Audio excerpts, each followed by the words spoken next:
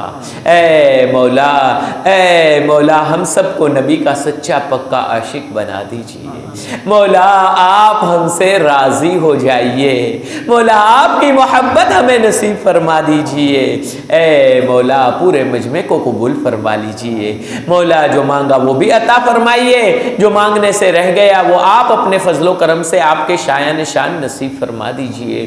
مولا پورا مجمع اپنے دلوں میں کوئی نہ کوئی تمنا لیے ہوئے بیٹھا ہے، مولا تمام کی جائز مقاصد کو پورا فرما دیجئے۔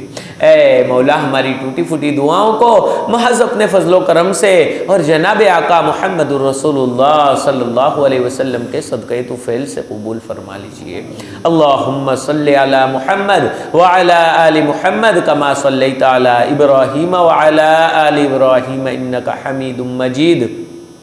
اللہم انا نسألک من خیر ما سألک منہ نبیک وحبیبک سیدنا محمد صلی اللہ علیہ وسلم ونعوذ بک من شر ما استعاذک منہ نبیک وحبیبک سیدنا محمد صلی اللہ علیہ وسلم انت المستعان وعلیک البلاغ لا حول ولا قوة الا باللہ العلی العظیم سبحان ربک رب العزت عما یصفون وسلام علی المرسلین والحمد للہ رب العالمین برحمت